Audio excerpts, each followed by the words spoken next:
सोनार बनना है, जो भी बनना है, हमने जो भी डिसाइड किया है, बस हमें इतना देखना है कि जो हमारा डेली का रूटीन है, मॉर्निंग टू इवनिंग जो हमारा शेड्यूल है, और जो सारा दिन हम करते हैं और जो सारा दिन सोचते हैं, क्या वो उसको पूरा करेगा? क्या वो जो आज हम लाइफ जी रहे हैं उससे हमारे उद्देश्य की पूर्ति होगी? यही क्वेश्चन 11th क्लास के बच्चों के लिए है, और यही सोचना, विजुलाइज करना, दिन को रिवाइज करना 10th क्लास बच्चों के लिए है, और यही चीज 9th के बच्चों के लिए है। जो बच्चे 9th में है, इतनी समझ आ जाती है कि ये दुनिया, ये सारे साधन किस चीज से चलते हैं? पैसे से।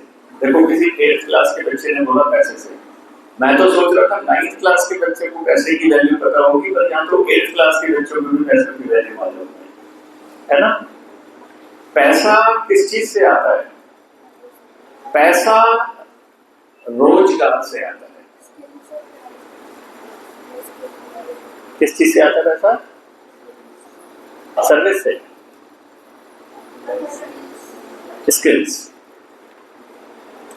स्किल्स हम अपनी यूज करेंगे, कोई ना कोई रोजगार करेंगे, कोई बिजनेस करेंगे, कोई जॉब करेंगे, है ना? बिजनेस और जॉब करने के लिए हमारी डिग्री काम आएगी या हमारी व्यक्तिगत प्रतिभा काम आएगी? बताएं। हमने अपनी डिग्री ले जाकर दी, उससे नौकरी मिलेगी, या हमारी प्रतिभा से हमारी नौकरी मिलेगी? क्योंकि अगर हम नौकरी के लिए जा रहे हैं तो हम डिग्री दिखा सकते हैं, पर हम बिजनेस करने के लिए जा रहे हैं तो डिग्री किसको दिखाएंगे? तो सबसे लास्ट में जो हमारे काम आने वाली चीज है वो क्या है? हमारी इंटेलिजेंस, हमारी स्किल। तो स्कूल में हम पढ़ने के लिए आ रहे हैं या सीखने के लिए आ रहे हैं? सुबह से शाम तक हम यहाँ पर क्या सीखने की कोशिश करते हैं? क्या प्रयास रहता है हमारा? अभी तक तो यही रहता है कि जो भी टेक्स्ट बुक में लिखा है वो सारा हम याद कर लें, क्योंकि वो सारा का सारा जाके हमें एग्जामिनेशन हॉल में लिखना है, और परसेंटेज के अपर केस में आना है। गवर्नमेंट ने इसको देखते हुए आप सबकी सुविधा के लिए एक छोटा सा डेवलपमेंट किया है कि आप कितने होशियार हो वो आपकी परसेंटेज से नहीं, सभी इंस्टीट्यूट्स के कॉम्पिटिटिव एग्जाम में आपको देना है। कुछ बच्चे होते हैं सारे समय मेहनत की, एग्जाम से पहले कुछ ऐसा हो जाता है कि वो फोकस नहीं कर पाते, कंसंट्रेट नहीं कर पाते, और उस पर्टिकुलर डे उनसे कोई कमी रह जाती है, तो परसेंटेज डाउन हो जाती है। लेकिन इंटेलिजेंट बच्चों के साथ ऐसा नहीं होना चाहिए ना, इसीलिए गवर्नमेंट ने हर एग्जाम में कॉम्पिटिटिव एग्जाम लगाया है कि आपको वहाँ एग्जाम दे करके क्लियर करके वहाँ की जो परसेंटेज रहेगी उसके बेस पे आपको एंट्रेंस मिलेगा। जब ग्रेजुएशन के लिए जाएंगे तो सीयूटी एग्जाम होता है 12th के बच्चों को पता होगा। ऐसे ही नीट एग्जाम आपने सुना होगा, IIT, जेईई, सारे एग्जाम आपने सुने होंगे। ये सब कॉम्पिटिटिव एग्जाम है, फर्दर आगे पढ़ाई करने के लिए हमें ये देना पड़ता है। तो स्कूल में रट्टा मारने से काम चलेगा या चीजों को अच्छी तरीके से सीखने से काम चलेगा? सीखने के लिए बहुत सारी चीजें होती हैं, तकनीक होती है कि हम कैसे सीखें। पहले हमने अपने टीचर्स के मुंह से बुक्स के अंदर लिखे हुए सब्जेक्ट के एक्सप्लेनेशन सीखे, समझे, जाने। फिर उसके बाद हमने आपस में डिस्कशन किया। कितने लोग आपस में डिस्कस करते हैं जो आज पढ़ा है वो मैं कितना समझ पाया हूँ, इसका क्या मतलब है? करते हैं डिस्कशन। कितने लोग डिस्कशन करते हैं? हाथ उठाएं। Very good. बाकी भी आपस में डिस्कशन करें। तो ये एक बहुत अच्छी टेक्निक है। उसके अलावा हम रेफरेंस बुक पढ़ते हैं। रेफरेंस बुक पढ़ते हैं, कई बार तो टीचर सजेस्ट करते हैं और कई बार हमें नेट से या इधर उधर से रेफरेंस बुक का पता लगता है, तो हम रेफरेंस लेते हैं। फिर उसके बाद हम यूटी एग्जाम देते हैं। हमारे छोटे छोटे एग्जाम पूरे साल चलते रहते हैं ना। उन एग्जाम से हमें क्या पता लगता है कि इस सब्जेक्ट में मैं अभी यहाँ पर खड़ा हूँ, मेरी यात्रा 90 प्लस जाने की है और मैं अभी 80 से 90 के बीच में हूँ, तो मुझे थोड़ा और फोकस करना पड़ेगा, है ना। एक टीचर ने, एक गुरु ने अपने शिष्य से कहा कि आपको एक पेड़ काटना है और एक ही दिन में काटना है, तो क्या करोगे? शिष्य ने कहा कि मैं सारा दिन कुल्हाड़ी चलाऊंगा। गुरु ने कहा मैं सबसे पहले अपनी कुल्हाड़ी की धार तेज करूंगा। और एक स्टूडेंट के लिए पढ़ना, याद करना, रेफरेंसेस याद करना और आपस में डिस्कशन करना और खुद ही अपने लिए एग्जाम क्रिएट करना, एग्जाम देना, ये उसकी कुल्हाड़ी की धार है।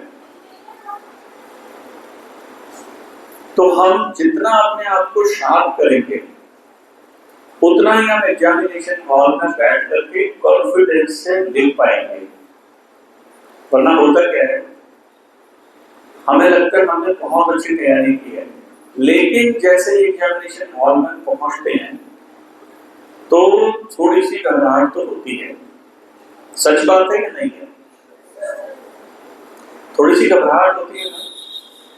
देखो, हम एक साल पढ़े हैं तो एग्जाम में घबराहट होती है, ये बहुत सामान्य सी बात है।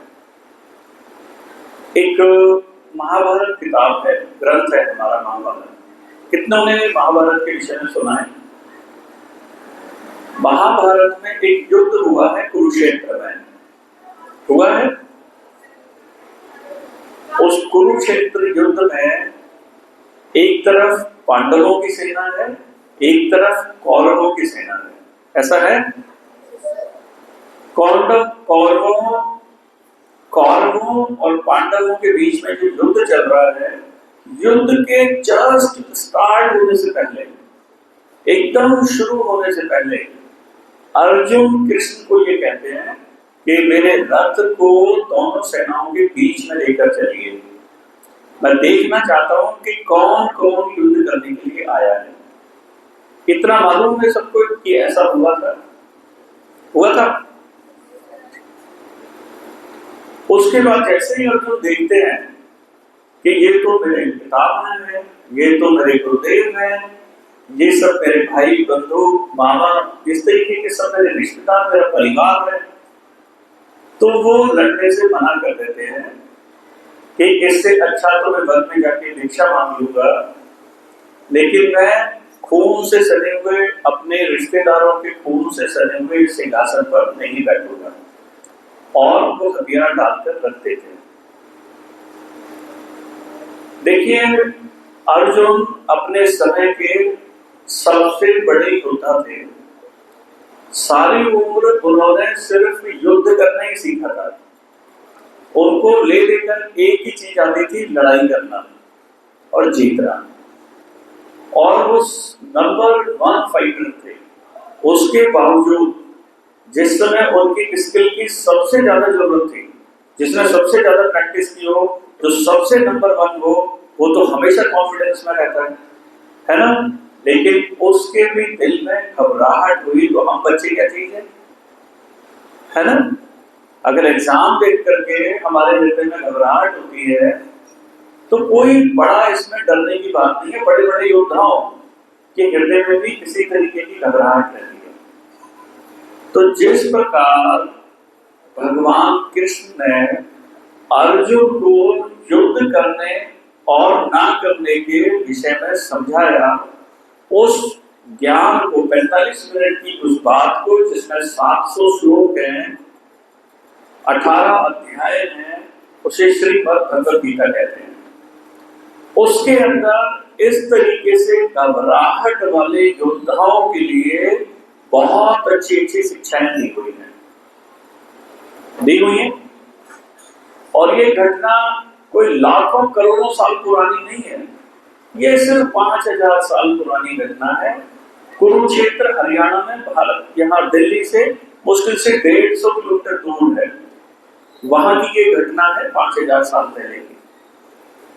बहुत ज्यादा समय तो नहीं हुआ है ना। उस समय जो अर्जुन को ज्ञान दिया गया है, वो ज्ञान अर्जुन को नहीं दिया, क्योंकि अर्जुन तो भगवान के साथ थे। जो भगवान के साथ होगा उसके हृदय में भय और घबराहट तो कभी हो ही नहीं सकता, या हो सकता है? तो फिर भगवान की भगवत्ता कहां से होती है कि भगवान के साथ खड़े होकर के अगर हमारे हृदय में डर और भय है तो फिर वो भगवान थोड़ा हुए।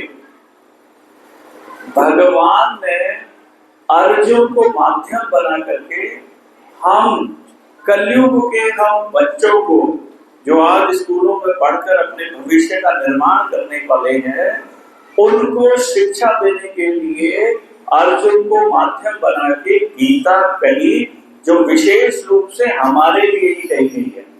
कितने लोगों को ये बात पता है? किसी को पता है? ये नहीं पता। 700 श्लोक के अंदर इतने सुंदर सुंदर और ताकतवर श्लोक सूत्र के रूप में हमें दिए हैं। अर्जुन कहता है कि मेरा मन बड़ा ही चंचल है, मैं जहां लगाता हूं वहां लगता ही नहीं है। पढ़ता हूं तो खेलने का मन करता है, खेलता हूं तो पढ़ने की चिंता सताती है, मैथ्स लेता हूं तो लगता है साइंस पढ़ लूं, और साइंस पढ़ने लगता हूं तो लगता है कि मैं तो इंग्लिश में बड़ा वीक हूं, इंग्लिश पढ़ लूं। तो मन बहुत चंचल है। सारा हमने टारगेट बनाया कि हमें डॉक्टर बनना है, इंजीनियर बनना है, सीए बनना है, डिफेंस में जाना है, कंप्यूटर आईटी इंडस्ट्री में जाना है, बहुत कुछ हम अपने प्लान बनाते हैं। लेकिन रात को जब अपने सारे दिन की वर्किंग देखते हैं तो पता लगता है इस वर्किंग से तो हम कभी बन ही नहीं पाएंगे। फिर रात को सोचते हैं कि कल सुबह से देखना मेरे ट्रांसफॉर्म हो जाएगा मेरा डे, कल से मैं कुछ और बन जाऊंगा, और सुबह उठते हैं फिर वही रूटीन होता है जो लास्ट देता है ना। ये अक्सर होता है हमारे साथ। जब एग्जाम की रिजल्ट हमारे हाथ में आता है तो हमें लगता है अब तो तेरा भाई कुछ करके दिखाएगा, आज से देखना सब मेरा चेंज कर दूंगा पूरी लाइफ। 2 दिन बाद फिर क्या होता है? वही पुरानी वाली लाइफ। हम संकल्प लेते हैं लेकिन कभी भी कर नहीं पाते। जैसे दुर्योधन, उसको भी मालूम था कि मैं जो कर रहा हूं वो सही नहीं है। भगवान कृष्ण ने उससे पूछा कि दुर्योधन क्या ये सही है? मैं युद्ध रुक सकता था अगर आप 5 गांव दे देते। उन्होंने सिर्फ 5 गांव ही तो मांगे थे, 5 गांव दे देते युद्ध रुक जाता।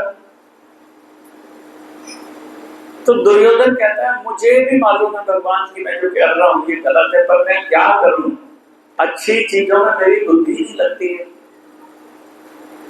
तो हम जानते हैं कि हमारे अंदर अर्जुन भी है और हमारे अंदर दुर्योधन भी है, लेकिन अर्जुन होकर के हम कब सोचेंगे? जब हम ये मानेंगे कि कहीं ना कहीं हर समय भगवान हमारे अंदर से हमें गाइड कर रहे हैं। एक श्लोक आता है, ईशावास्य इदं सर्वं यत् किंचित् जगत्यां जगत् तेन तत्तेन भुज्यता मां गतः कस्य विघ्नं। ईशा उपनिषद है। इस ईशा उपनिषद का पहला श्लोक है, जैसे सिग्नेचर श्लोक है। ईश्वर वास करते हैं यहाँ पर हर चीज में, जो चल रही है या स्थिर है। 2 ही तरीके की चीजें हैं, या तो चल रही है या स्थिर है। आप और मैं चल सकते हैं, ये टेबल चेयर स्थिर है, लेकिन हर चीज में ईश्वर है। कैसे ईश्वर है, कैसे समझे इस बात को? मैंने आपको एक मिट्टी का ढेला दिया कि इस मिट्टी के ढेले को आप खत्म कर दो, तो आप क्या करेंगे? उसे बारीक पीस देंगे। बारीक पीस देंगे, फिर भी एक पाउडर बचेगा। उस पाउडर को आप हाथ में लेके जब ऐसे करेंगे, घिसेंगे, तो आपको किरकिराहट महसूस होगी। उस मिट्टी के ढेले के कण आपको महसूस होंगे। उसको हम कितना भी बारीक कर दें, लेकिन आप खत्म नहीं कर सकते। कोई खत्म कर सकता है? नहीं कर सकता। लेकिन हम एक काम कर सकते हैं, मिट्टी के ढेले को जब हमने बारीक से तोड़ा तो वो क्या बना? रेत। हमने उस रेत को खत्म करके उसमें पानी मिला दिया तो वो क्या बन गया? कीचड़। लेकिन खत्म नहीं हुआ, उसका रूप परिवर्तन होता रहता है, लेकिन वो खत्म नहीं होता। क्या हो जाता है? नहीं होता। यानी हर चीज हम उसको कितना भी ब्रेक करें, 3 तरीके से कर सकते हैं, पानी में बहा के, जला के या हवा में उड़ा के। तीनों ही तरीके में सिर्फ रूप परिवर्तन होता है, कोई चीज खत्म नहीं होती। यानी हर चीज एक छोटे से पार्टिकल के रूप में, जिसे हम अणु कहते हैं, एटम कहते हैं, उसके रूप में रहती है। इस टेबल को या मिट्टी के ढेले को हम तोड़ेंगे तो सबसे बारीक भी तोड़ेंगे तो एक एटम बचेगा।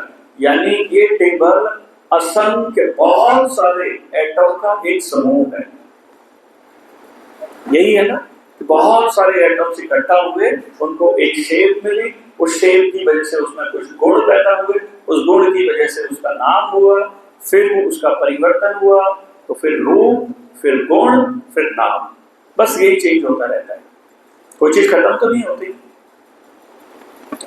ये मैंने आपको इसलिए बताया कि अणु के अंदर जब अणु को ब्रेक करते हैं तो 3 और पार्टिकल मिलते हैं, इलेक्ट्रॉन, न्यूट्रॉन, प्रोटॉन।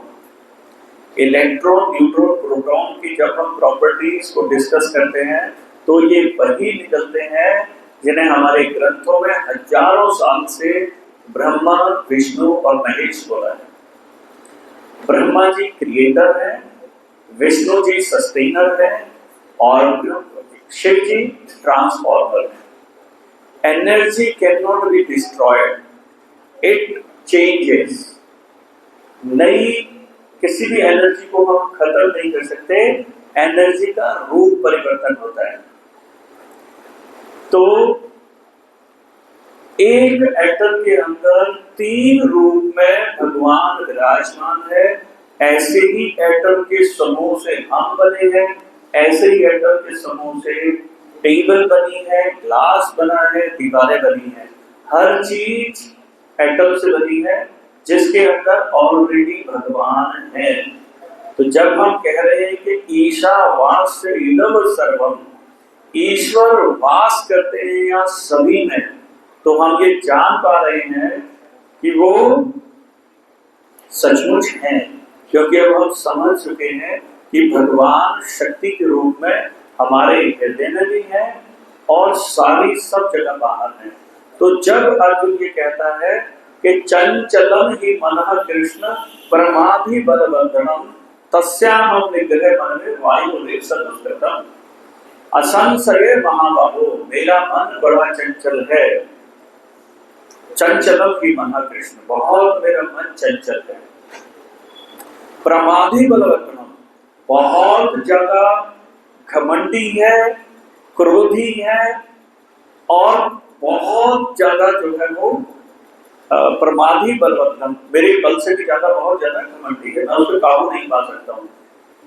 क्यों काबू नहीं पा सकता हूँ? कैसे काबू नहीं पा सकता हूँ? ऐसे कि वो ऐसा है जैसे हवा में उछल करके हवा को पकड़ना। क्या हम पकड़ सकते हैं हवा को उछल के? एक तो वो दिखती नहीं है, दूसरी वो असीम है, हर तरफ फैली है, कैसे पकड़ेंगे? इसी प्रकार मेरा मन है, हर तरफ फैला हुआ है। जरूरी नहीं है कि मैं अभी यहाँ बैठ करके सोच रहा हूँ तो घर के बारे में, या ये कब तक हमें पकाएंगे आ रहे हैं किस विषय में, या अभी जाकर के लंच करना है, या आज वो टीचर आए हमें होमवर्क नहीं लेकर आए, यही नहीं। हम बहुत पीछे चले जाते हैं। बचपन में हमें दिखाई देता है अपना छोटा रूप, वो छोटे खिलौने अपने, यानी ये नहीं हम वर्तमान में ही आगे पीछे जा रहे हैं, हम पास्ट में भी चले जाते हैं। हम अपना फ्यूचर भी देखने लगते हैं कि मैंने डिसाइड किया था मैं सीए बन गया और ये मेरा ऑफिस है पीछे शेल्फ में बुक्स रखी हैं और आगे मैं इस तरीके से काम कर रहा हूँ। तो हम फ्यूचर भी देख रहे हैं, पास्ट भी देख रहे हैं, 1 मिनट में इधर है, 1 मिनट में चांद देखने लगते हैं। तो इतना हमारा चंचल मन है, तो अब ऐसे में हम फोकस कैसे करेंगे? तो भगवान कृष्ण उनको समझाते हैं। देखिए, क्योंकि ये भगवान के मुंह से निकली वाणी है, इसलिए इस पे हम डाउट नहीं कर सकते। किसी मनुष्य ने बोला है तो हम डाउट कर सकते हैं, क्योंकि मनुष्य के सोचने समझने की क्षमता सीमित है, और जो सोचा हुआ है उसको कहने में वर्ड की क्षमता भी सीमित है, क्योंकि लिमिटेड वर्ड है। हम जो फीलिंग है उसको वर्ड में कन्वर्ट करके बताते हैं, लेकिन शब्द और व्याकरण बहुत सीमित है ज्ञान को बताने के लिए। तो भगवान जो कहेंगे वो बात पूर्ण होगी। भगवान कहते हैं, असंशय महाबाहु मनो निग्रह सुदुष्करम।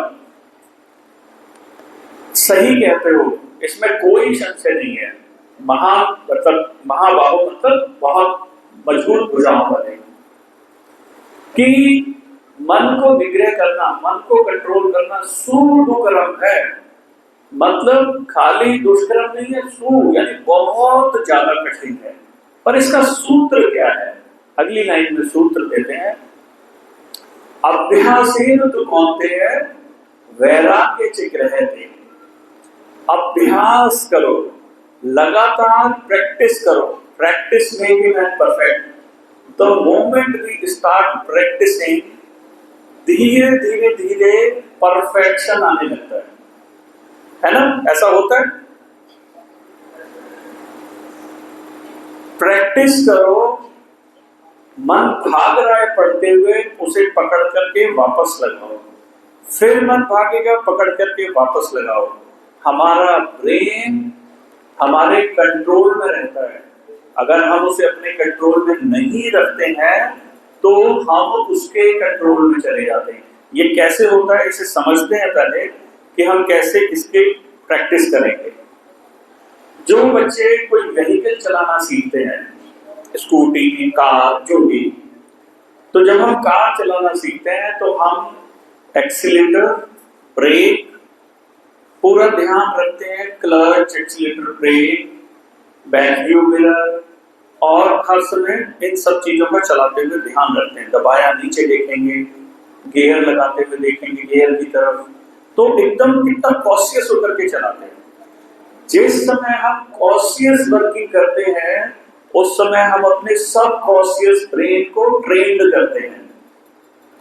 जब हमें कार चलानी आ जाती है तो कार के स्टीरियो से हम गाने सुन रहे हैं, मोबाइल पे बात कर रहे हैं, साथ में बैठे हुए व्यक्ति को आंसर भी दे रहे हैं, और बाहर देख भी रहे हैं, और गाड़ी अपने आप चल रही है। तब गाड़ी को कॉन्शियसली नहीं चलाते हैं, तब हमारा सबकॉन्शियस ब्रेन चलाता है। जब हम बैठ करके पढ़ रहे हैं और हमारा मन बार बार भाग रहा है और हम उसे पकड़ के उसी विषय में लगाते हैं, तो हम कॉन्शियसली अपने ब्रेन को ट्रेन कर रहे हैं। सबकॉन्शियस ब्रेन फिर काम करेगा। हमारे ब्रेन को ये आदत हो जाएगी कि जब मैं पढ़ रहा हूं तो पढ़ रहा हूं, जब मैं खेल रहा हूं तो खेल रहा हूं, क्योंकि जो मेरा मालिक है उसने मुझे ऐसे ही ट्रेन किया है कि जिस समय जो काम कर रहे हो उस समय वही काम करो। अभ्यासेन तु कौन्तेय वैराग्य चिग्रहते। कौन्तेय मतलब कुंती के पुत्र, ये भी अर्जुन का नाम है। वैराग्य क्या है? वैराग्य है फल की इच्छा से दूर रहना। हम कोई भी काम कर रहे हैं तो करने से पहले उसके जो आउटपुट निकलेगा हम उससे अपने को जोड़ लेते हैं। 4 दिन जिम जाते हैं, 5वें दिन ऊपर करते हैं अपने बाजू, तेरा भाई जिम करके आया है ना? क्योंकि अभी हमने प्रोसेस स्टार्ट किया है। प्रोसेस को फोकस करने की बजाय उसका जो आउटपुट है उसके साथ अपने को कनेक्ट कर रहे हैं, है ना? पेड़ अभी उगा नहीं है, हम उसके फल पहले खाने लगते हैं, उस फल के साथ अपने को अटैच करते हैं। बल्कि सक्सेस का प्रोसेस क्या है? करना। हम फिल्म देखते हैं खत्म करने के लिए या फिल्म का एंजॉय करने के लिए? हम बुक पढ़ते हैं बुक का एंजॉय करने के लिए या खत्म करने के लिए? हम घूमने के लिए जाते हैं यात्रा खत्म करने के लिए कि यात्रा का एंजॉय करने के लिए?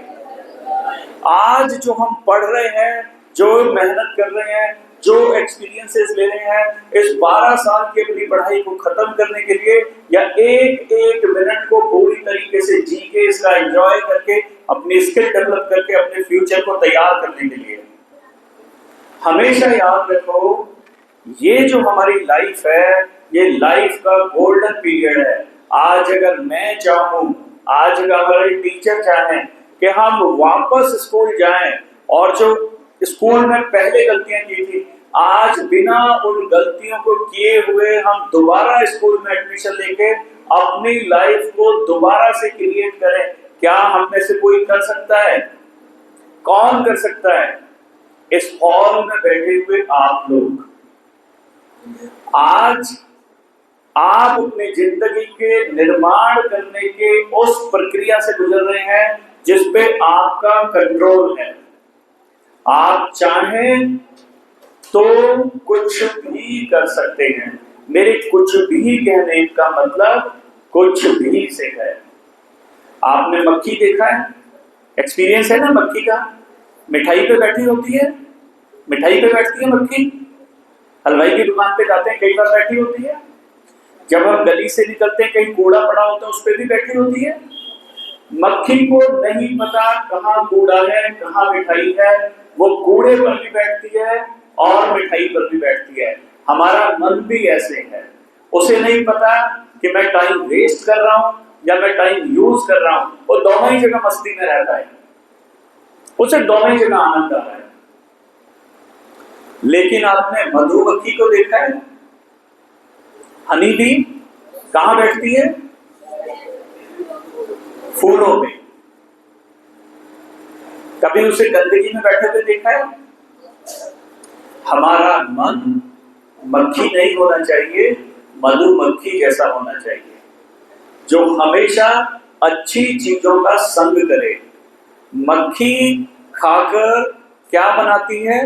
और ब्लैक ब्लैक स्पॉट जो जगह जगह पड़े होते हैं, जिसे हम गंदगी करके साफ करते हैं। और मधुमक्खी क्या प्रोड्यूस करती है? हनी।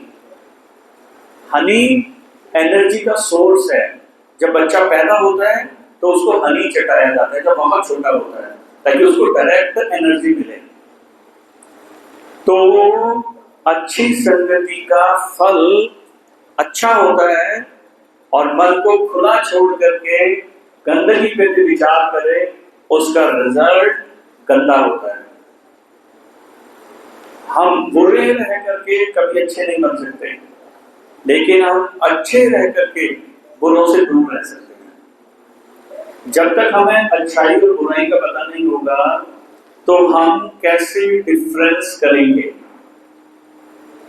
अच्छाई का कैसे पता लगेगा? जब हमें बुराई का पता होगा। कि हमेशा हम कोई प्रोडक्ट खरीदते हैं, उस पर लिखा होता है डूज एंड डोंट, क्या करना है क्या नहीं करना है। सिर्फ क्या करना है पता से करने से काम नहीं चलेगा, क्या नहीं करना है ये भी हमें पता होना चाहिए। कितने लोगों को लगता है कि जो बहुत बड़े बिजनेसमैन होते हैं, जिनकी बहुत सारी फैक्ट्रियां अलग अलग राज्यों में चल रही होती हैं या अलग अलग कंट्रीज में चल रही होती हैं, उनके पास 24 घंटे से ज्यादा समय होता है। उनके पास दूसरी घड़ी होती है, कोई दूसरी घड़ी होती है, उनका कोई टाइम अलग चल रहा होता है हमसे। तो हम कैसे सिर्फ 5-6 सब्जेक्ट्स में घिरे रहते हैं, और वो कैसे अलग अलग लोकेशन पर इतनी इन्वेस्टमेंट लगा करके पूरी तरीके से कंट्रोल करते हुए बिजनेस कर रहे होते हैं, प्रॉफिट मेकिंग बिजनेस। वो क्या स्किल है? वो स्किल है बड़े काम को छोटे छोटे हिस्सों में बांटना और हर छोटे हिस्से को 100% कंप्लीट करना। ड्राइंग के अंदर जब हम बड़ी पेंटिंग ड्रॉ करते हैं तो उसके ऊपर छोटे छोटे स्क्वायर्स बनाते हैं, है ना। फिर एक एक स्क्वायर को जो जहां से देखकर बना रहे हैं उसको पूरा करते हैं। जब हम एक एक स्क्वायर करके सारे स्क्वायर पूरे कर देते हैं तो क्या बनती है, पूरी वही तस्वीर एज इट इज बन जाती है। और जब हम अपने बड़े टारगेट्स को छोटे छोटे में ब्रेक करके और उस छोटे छोटे को पूरा करेंगे तो एक बहुत बड़ी पिक्चर तैयार होगी। हमें सीए बनना है, डॉक्टर बनना है, एडवोकेट बनना है, बड़ा बिजनेसमैन बनना है, इलेक्ट्रिशियन बनना है, प्लम्बर बनना है, मल्टी स्टोर चलाने हैं, कुछ भी हमें करना है, कुछ भी।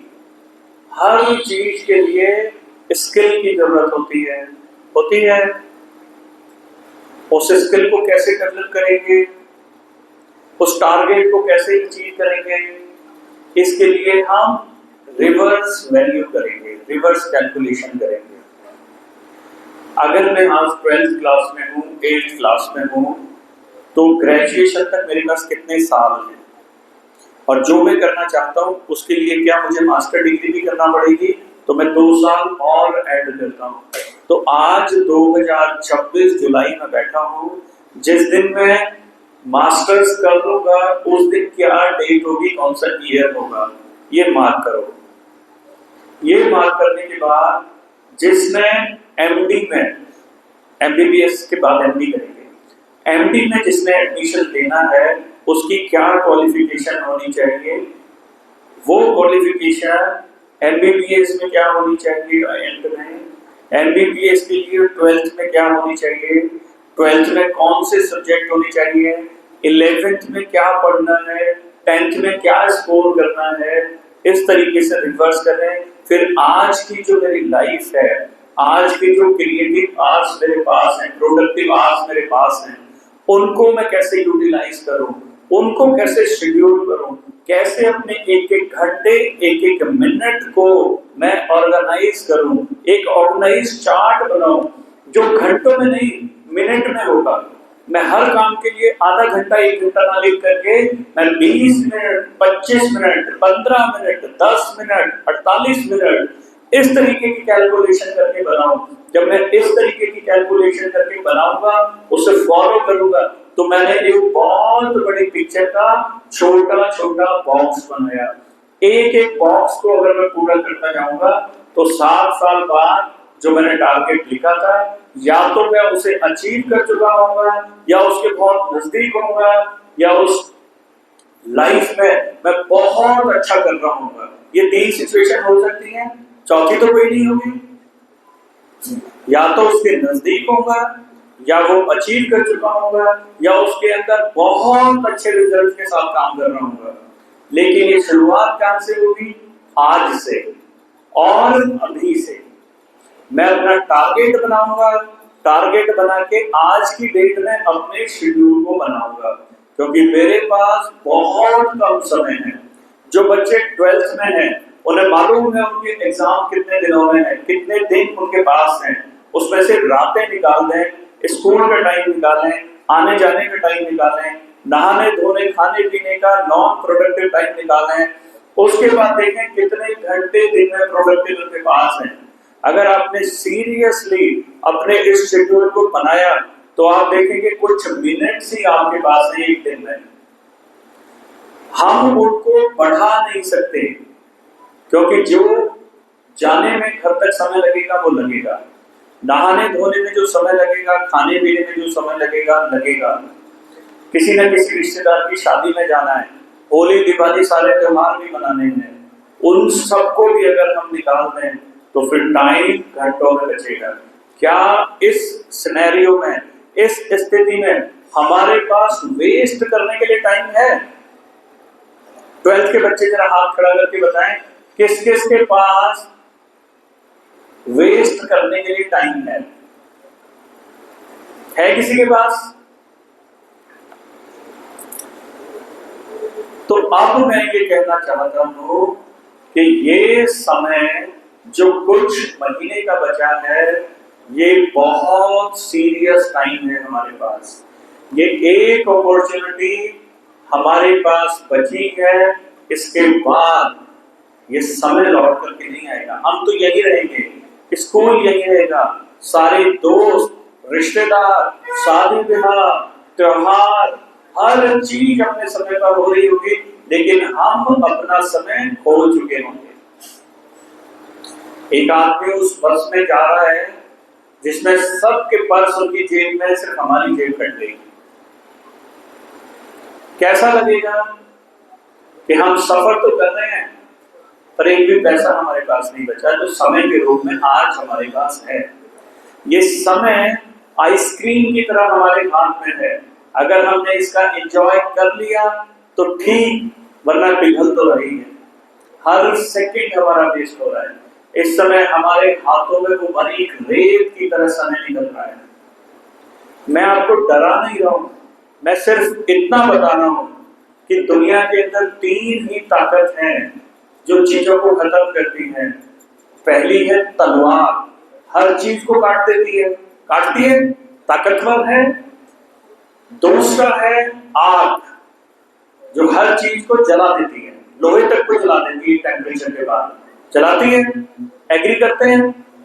और तीसरी है मिरर, वो कांच वाला मिरर नहीं, मिरर में रियलाइजेशन। हम जब अपने को शीशे में देखें तो सिर्फ ये शरीर ना दिखे, हमारी वो पूरी पर्सनैलिटी दिखे, जो टाइम को या तो यूज कर रहे हैं या टाइम को वेस्ट कर रहे हैं।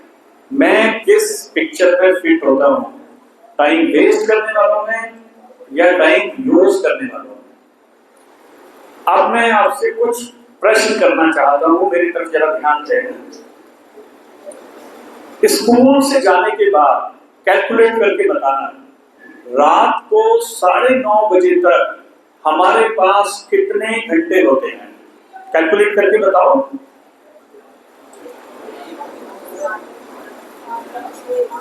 बताइए।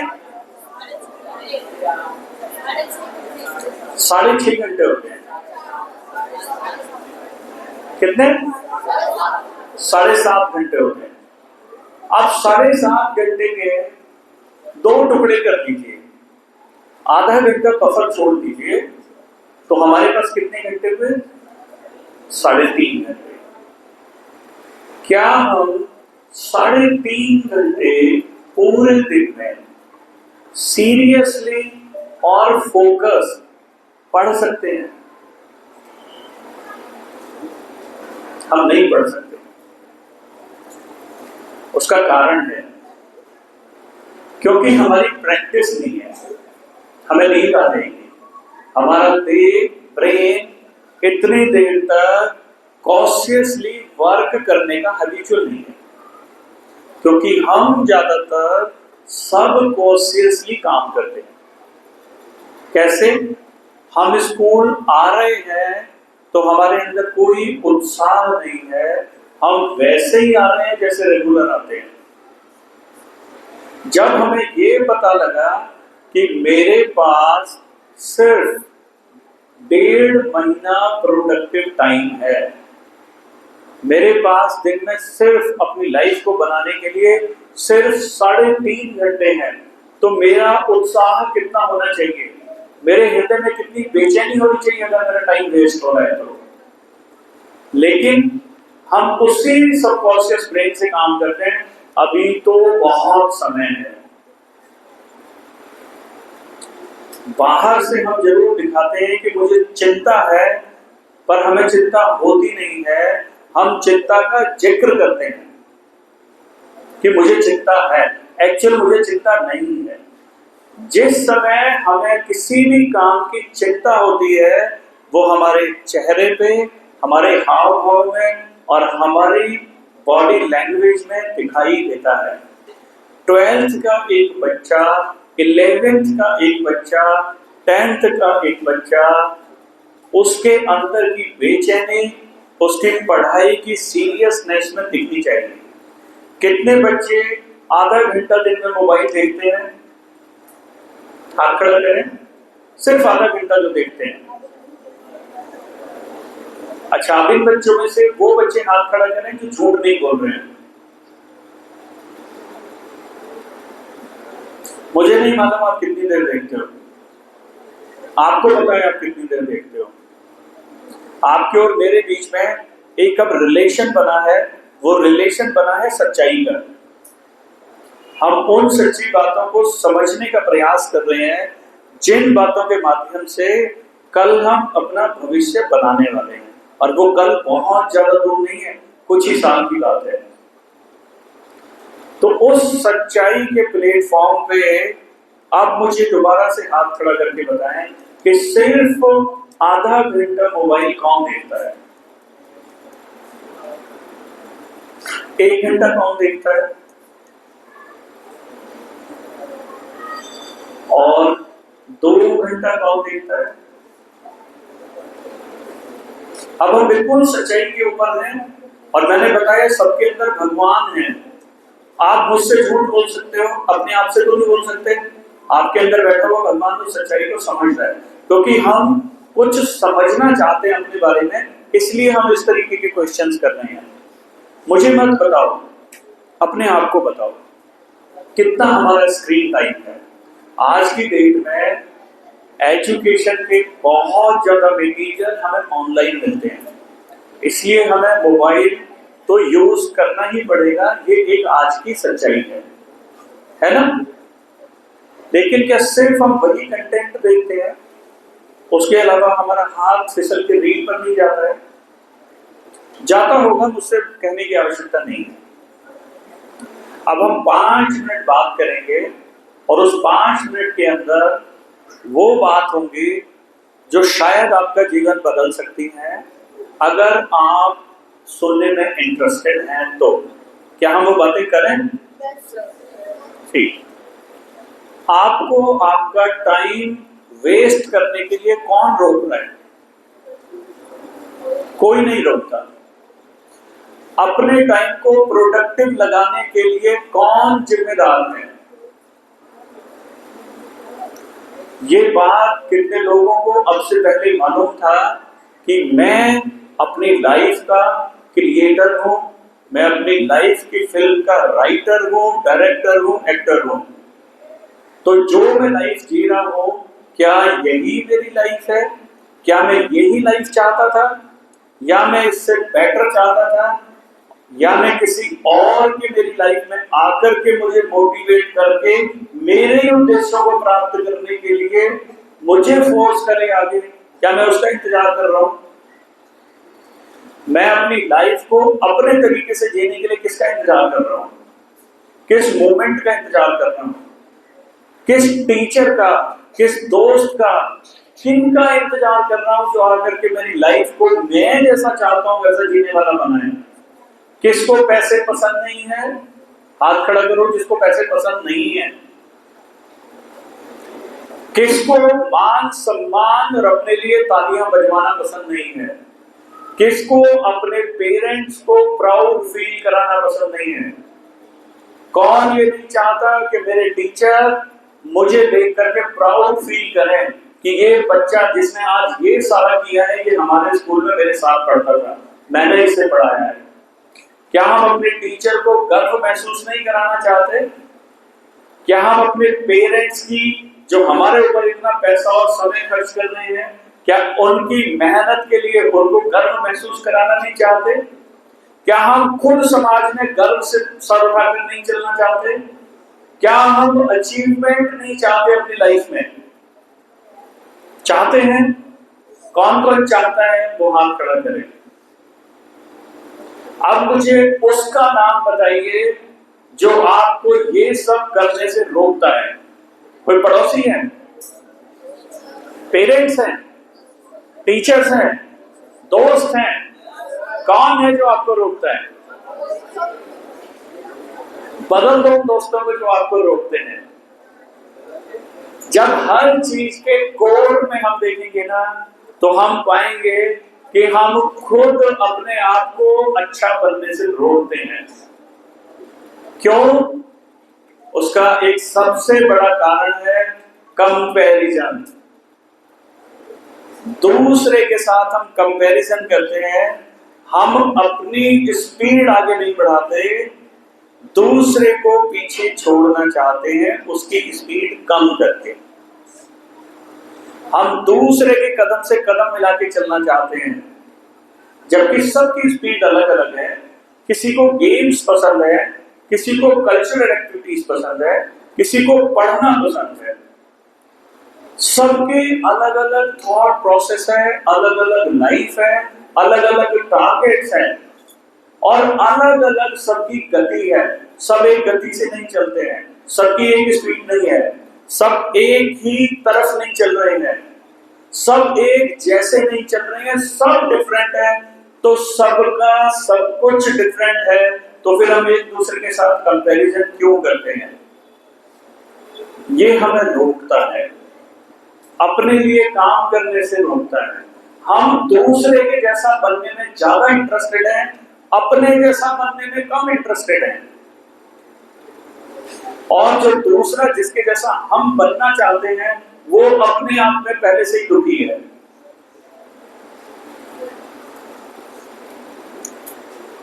देखिए, हमने अपनी लाइफ को अगर अपने ऊपर फोकस किया और उससे जिंदगी में कुछ तरक्की आई, तो मुझे कोई बेनिफिट होगा या टीचर को कोई बेनिफिट होगा? किसी को नहीं होगा। किसको होगा? आपको खुद को होगा। कोई ऐसा व्यापारी देखा है जो घाटे के लिए काम करता है? हर व्यापारी प्रॉफिट के लिए काम करता है। तो आप घाटे के लिए क्यों काम कर रहे हो?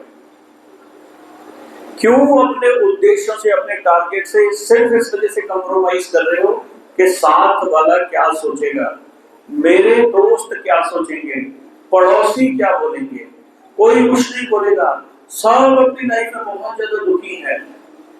सुखी सिर्फ एक ही आदमी है जो सक्सेस के प्रोसेस में है, क्योंकि सक्सेस के प्रोसेस में एक संभावना है। आप एक संभावना के साथ इस समय यहाँ स्कूल में बैठे हुए पढ़ रहे हैं। आपके टीचर आपको फोकस करके पढ़ा रहे हैं, किस लिए? ताकि कल आप सक्सेसफुल हो। एक टीचर अपने विद्यार्थी को पढ़ाने के लिए घर से लेसन तैयार करके आते हैं, बैठ करके सिलेबस बनाते हैं, छोटे छोटे सेमिनार्स अटेंड करते हैं, अपने को ट्रेन करते हैं कि हम कैसे अपने स्टूडेंट को कम टाइम में बहुत अच्छा प्रोडक्टिव और एक आइडियल स्टूडेंट बना पाए, एक आइडियल नागरिक बना पाए, कैसे उनको हम सक्सेसफुल बना पाए। इसके लिए टीचर दिन रात मेहनत करते हैं। ऐसे टीचर आपको मिले हैं नव ज्ञानदीप पब्लिक स्कूल के अंदर। अपने टीचर्स के लिए एक बार जोरदार तालियां बजाएं।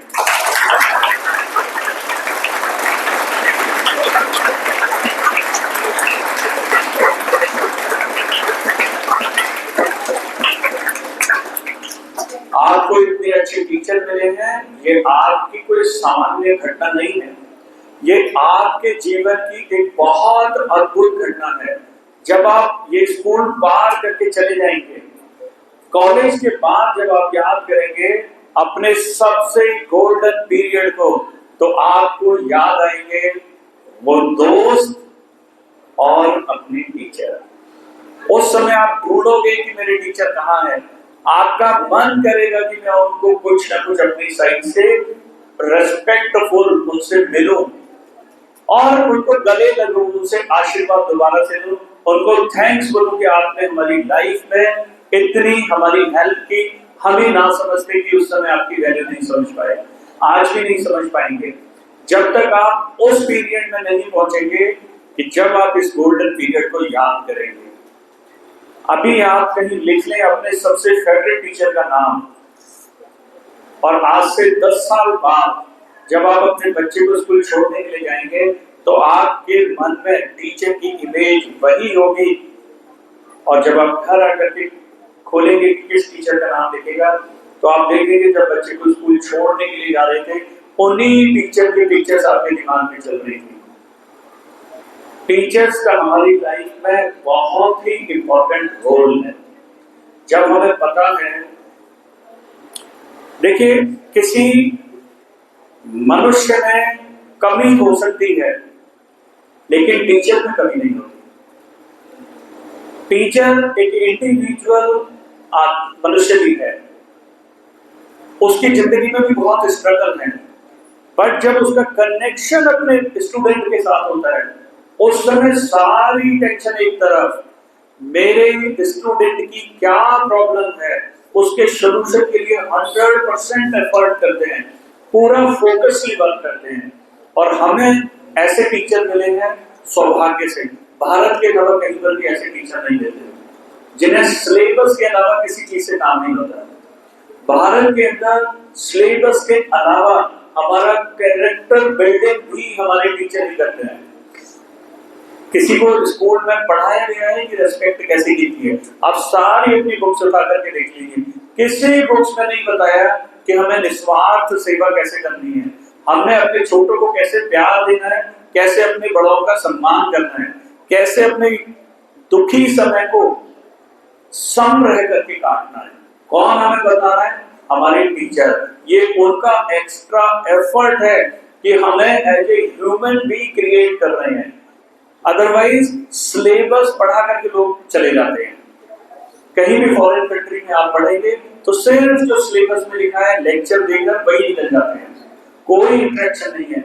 या हमारे टीचर हमारी पर्सनल कैरेक्टर बिल्डिंग के लिए भी काम करते हैं। हमें बहुत थैंकफुल होना चाहिए हमारे टीचर को। बहुत थोड़ी सी देर हमारी लाइफ में आते हैं लेकिन इतना सुंदर बना करके जाते हैं। जिस प्रकार माली अपने जो उसका बगीचा होता है उसमें कैंची लेकर के भी खड़ा होता है कि पेड़ को काटता भी है और वही पेड़ में खाद और पानी भी डाल रहा है ताकि पेड़ बढ़े। पेड़ बढ़ा भी रहा है और पेड़ काट भी रहा है। सुंदर बनाने के लिए काटा भी जाता है, यानी कि रोका भी जाता है, यानी निषेध भी किया जाता है, यानी क्या डॉन्ट है आपकी लाइफ में ये बताया भी जाता है, क्या नहीं करना है भी बताया जाता है और क्या करना है वो भी बताया जाता है। आज के हमारे डिस्कशन से जो हमने और आपने किया उसमें जो दो बात निकल करके सामने आई है वो एक ये कि हमारे पास समय बहुत कम है। किस किस को ऐसा लगता है कि हमारे पास समय बहुत कम है? इस समय में भी प्रोडक्टिव समय बहुत कम है। प्रोडक्टिव आवर्स हमारे पास बहुत कम है। ठीक है, हमारे डिस्कशन में हमने पाया कि लाइफ का टारगेट होना बहुत जरूरी है। हम क्या बनेंगे ये एक जगह लिखा होना बहुत जरूरी है। जिसके अंदर हम क्या बनेंगे उसकी डेट लिखी होनी चाहिए। मैं ये बनूंगा इस डेट को, मैं ये काम करूंगा इस डेट को। मैं एक स्टोरी सुनाता हूं छोटी सी, 5 मिनट और लूंगा आपके। 5 मिनट है आपके पास? मैडम 5 मिनट दे सकते हैं? है? मेरी तरफ ध्यान दो। एक छोटी सी स्टोरी बता रहा हूं आपको, 2 छोटी स्टोरी बताऊंगा।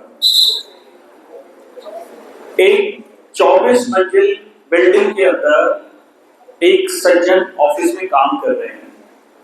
ऑफिस में एक फोन आया, शर्मा आपकी लड़की किसी के साथ घर से भाग गई। भारतवर्ष में हम संस्कारित परिवारों में अगर किसी की लड़की किसी के साथ भाग जाए तो वो व्यक्ति सोचता है कि इससे अच्छा तो मैं मर जाऊं। इस विचार से वो 24 मंजिल खिड़की से कूद जाता है नीचे मरने के लिए। थोड़ा सा नीचे उतरता है तो गिर रहा है नीचे, गिरने में उसको 2-3 मिनट लगेंगे। जैसे ही वो नीचे कूदता है 2 मंजिल नीचे आता है कि उसे याद आता है मेरी तो कोई लड़की नहीं है। थोड़ा और नीचे जाता है, उसे याद आता है मेरी तो शादी भी नहीं हुई अभी। और जब बिल्कुल गिरने वाला होता है तब तो उसे याद आता है अरे मेरा नाम शर्मा थोड़ी है, मेरा नाम तो वर्मा है। दड़ाम। हम भी यही करते हैं।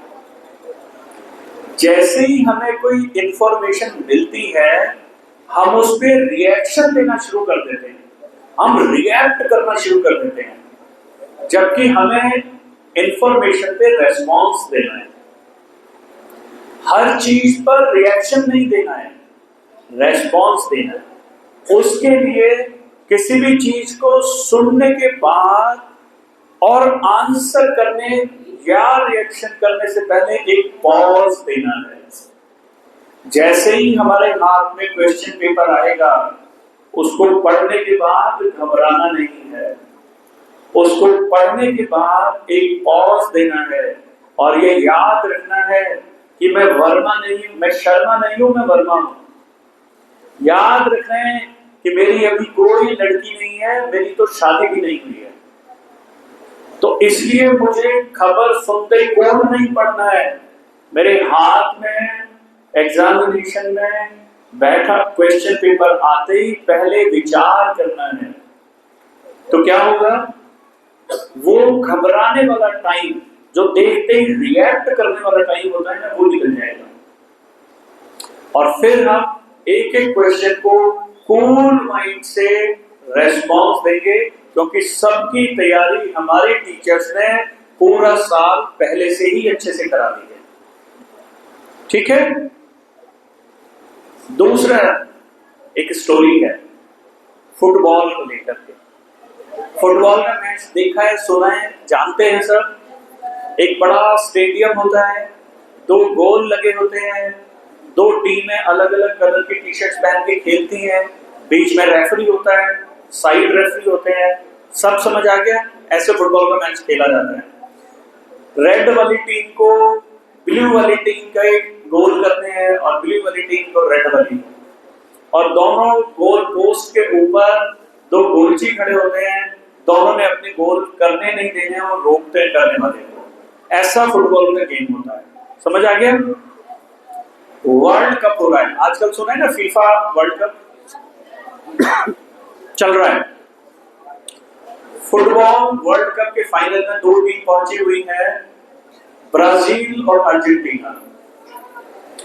ब्राजील और अर्जेंटीना के बीच में मैच चल रहा है। स्टेडियम खचाखच भरा हुआ है, क्योंकि फुटबॉल वर्ल्ड का बहुत पॉपुलर गेम है। पूरा स्टेडियम खचाखच भरा हुआ है और दोनों टीमें मैदान में आ गई और दोनों टीमों ने खेलना शुरू किया। पहले 45 मिनट निकल गए, किसी का कोई भी गोल नहीं हुआ। अगले 45 मिनट निकल गए, किसी का गोल नहीं हुआ। क्यों? क्योंकि ऑर्गेनाइजर्स ने गोल पोस्ट स्टेडियम में लगाई नहीं थे। अब वो 2 दिन खेले, 10 दिन खेले, क्या कोई गोल कर पाएगा? कोई टीम जीत पाएगी? 45 मिनट के गेम में गोल कितना इंपॉर्टेंट है, तो हमारी 70 साल 80 साल की उम्र के लिए गोल होना चाहिए या नहीं? क्या ये इंपॉर्टेंट है या नहीं? तो क्या हमने अभी कोई गोल डिसाइड किया है? नहीं मत बोलना, क्योंकि हम 1 घंटे से जो आपस में डिस्कशन कर रहे हैं, आपके सबकॉन्शियस ब्रेन ने 2-3 चीजें नक्की कर ली होंगी कि मुझे या तो ये करना है, या मुझे ये करना है, या मुझे ये करना है। इस समय आपके ब्रेन में मैं देख पा रहा हूं, महसूस कर पा रहा हूं कि 2-3 चीजें फाइनल हुई हैं। घर जाके क्लास में बैठ के पेरेंट्स से डिस्कस करके, खुद अपने आप सोच के, अपना इंटरेस्ट देखते हुए अपना गोल लिखना, उस गोल के आगे कैलकुलेट करके डेट और ईयर डालना कि इस डेट और इस ईयर पे मैं इस कैपेसिटी के साथ ये बनूंगा, हायर रैंक में रहूंगा, मिडिल रैंक में रहूंगा, लोअर रैंक में रहूंगा। खुद डिसाइड करनी है अपनी लाइफ कि मैं ये वाला चीज इस डेट में इस कैपेसिटी और इस रैंक के साथ बनूंगा। डेट डालो, टारगेट लिखो, फिर उसके बाद नीचे लिखो कि जो मैं सारा दिन का मेरा शेड्यूल होता है, पिछले 1 वीक का अपना शेड्यूल लिखो कि मैं सुबह से शाम तक हर घंटे क्या करता हूँ। आज जो मैं कर रहा हूँ, क्या वो मेरे टारगेट को अचीव कराने के लिए सफिशिएंट है? नहीं है तो दोबारा से अपना शेड्यूल बनाओ और उस पर वर्क करो। If we decide today और कल क्या अचीव करेंगे, this depend on how far we are dedicated to our decisions. कितनी देर तक और कितना दूर तक हम अपने डिसीजन पर टिके रहते हैं। आप सबने मेरी बातों को बहुत ध्यान से सुना, इसके लिए मैं आप सबका बहुत आभारी हूँ। मैंने आपका 1 घंटा टाइम इसलिए लिया ताकि आप अपनी आगे की जिंदगी को बहुत सुंदर बना सकें।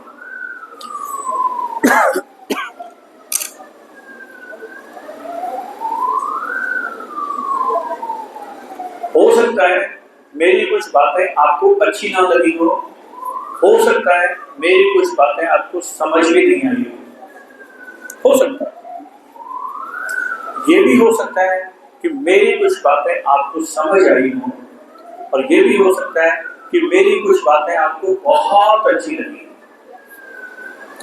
आपको जो भी बातें बहुत अच्छी लगी है वो सब बातें मेरे गुरुदेव की है। जिन अपने गुरुदेव की बातें जो मैंने सुनी वो मैंने आप तक पहुंचाई। आपको वो बातें अच्छी लगी तो आप एक बार जरूर बताइए मुझे।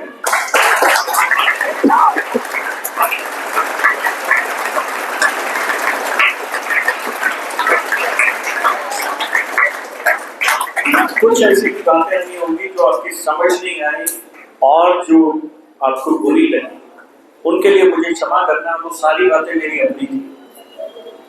आपको जो अच्छा लगा वो मेरे गुरुदेव का है, जो आपको अच्छा नहीं लगा वो सब मेरा अपराध है, तो आप उसे क्षमा कर रहे हैं। लेकिन आज जाकर के लाइफ का फोकस करें। डेली दिन में 1 बार या 2 बार अपने टीचर के पांव छू के उन्हें जरूर प्रणाम करें, क्योंकि जो पढ़ाई है ना, वो पढ़ने से नहीं आती। आपको ये जानकर के आश्चर्य होगा कि पढ़ाई पढ़ने से नहीं आती, वो गुरुजनों के आशीर्वाद से फलीभूत होती है। हर पेड़ के ऊपर बहुत सुंदर और रस भरे फल लगेंगे, ये संभव नहीं है। जिस पेड़ के ऊपर माली की ज्यादा कृपा रहती है, उसी पेड़ के ऊपर मीठे और रसीले फूल लगते हैं। अपने टीचर्स का जितना ज्यादा से ज्यादा आप रेस्पेक्ट करेंगे, जितना आशीर्वाद देंगे, जितना उन्हें खुश करेंगे, उतने ही आपकी सक्सेस के फ्रूट रस भरे होंगे। क्योंकि हमने सिर्फ अपने लिए नहीं कुछ बनना है, हमने बनना है अपने परिवार के लिए, हमने बनना है अपने समाज के लिए, हमने बनना है अपने देश के लिए, हमने बनना है संपूर्ण मानवता के लिए। जिस समय आज हम बैठ करके इस वर्कशॉप में अच्छी बातें सीख रहे हैं, उसी दौरान 300 से ज्यादा साइंटिस्ट विश्व के अलग अलग कोने में, अलग अलग लैब में बैठ करके किस तरीके से ज्यादा लोगों को मारा जा सके ऐसे हथियार बना रहे हैं।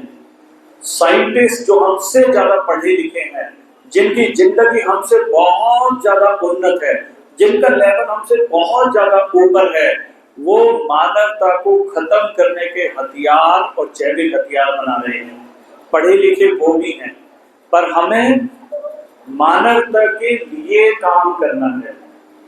क्योंकि इसी समय 2000 से ज्यादा लैब के अंदर वो साइंटिस्ट काम कर रहे हैं जो मनुष्य को होने वाली बीमारियों से बचाने के लिए कैसे दवाई बनाई जाए, मनुष्य कभी बीमार ना पड़े ऐसे वैक्सीनेशन बनाए जाएं, ऐसे भी साइंटिस्ट अपनी लैब में दिन रात काम कर रहे हैं। तो दोनों तरीके के बहुत उन्नत कोटि के पढ़े लिखे लोग हैं। हमें क्या बनना है, मक्खी या मधुमक्खी, ये हमारे ऊपर डिपेंड करता है।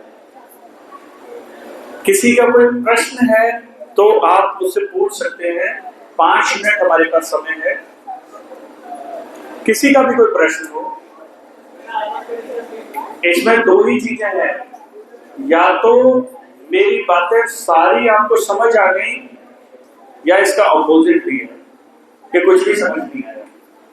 प्रश्न 2 कंडीशन में नहीं होते, या तो सब समझ आ गया या सब ऊपर से निकल गया। ऊपर से तो नहीं निकला, समझ आया?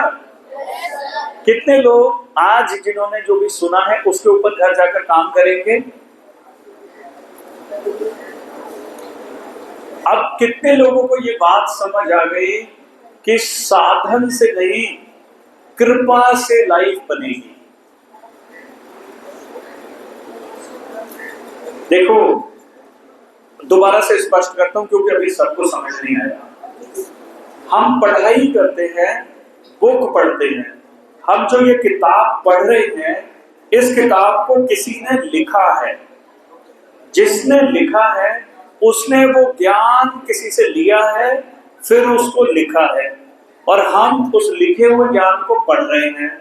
तो इससे क्या होगा? कोई बहुत बड़ा चेंज नहीं आएगा। अगर सिर्फ किताब पढ़ने से ज्ञान आता तो स्कूल की जरूरत नहीं थी, टीचर्स की जरूरत नहीं थी, ये किताब का बंडल बना के घर में सप्लाई कर दिया जाता, हम सब पढ़ लेते और सब जीत जाते। पर ऐसा नहीं है। हमारे और पढ़ने के साधन के बीच में एक चीज की आवश्यकता है, और वो है टीचर, गुरुदेव। जिन गुरुदेव की कृपा से वो बीज हमारे हृदय में फलीभूत होगा। किसान सिर्फ खेत में बीज लगा करके नहीं आ जाता है, उसके बाद पानी देता है, खाद देता है, खरपतवारों से और जंगली जानवरों से उसकी रक्षा करता है।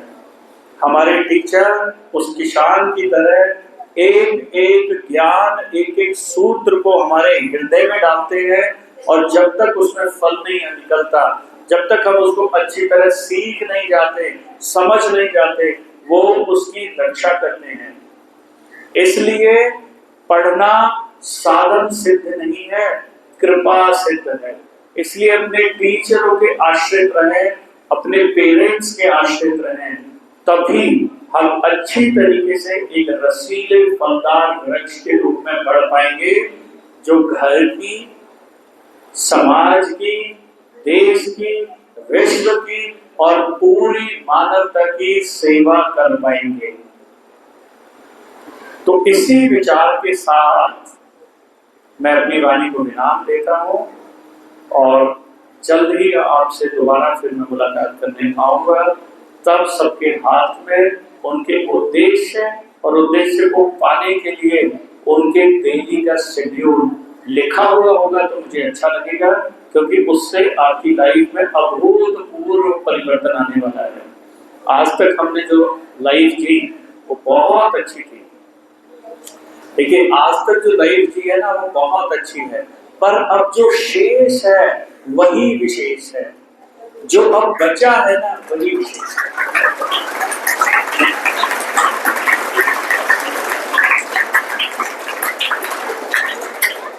Thank you very much. आप सबने मुझे सुना और बार बार तालियां भी बजाई मेरे कहने से, उस बात के लिए भी आपका बहुत बहुत धन्यवाद। हरे कृष्णा।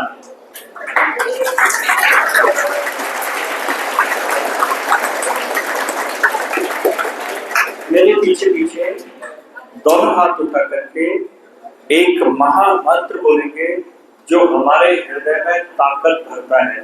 दोनों हाथ उठाए ऊपर, मेरे पीछे पीछे बोलेंगे हरे कृष्ण कृष्ण कृष्ण हरे हरे, हरे राम राम राम हरे हरे। आप सबका बहुत बहुत धन्यवाद।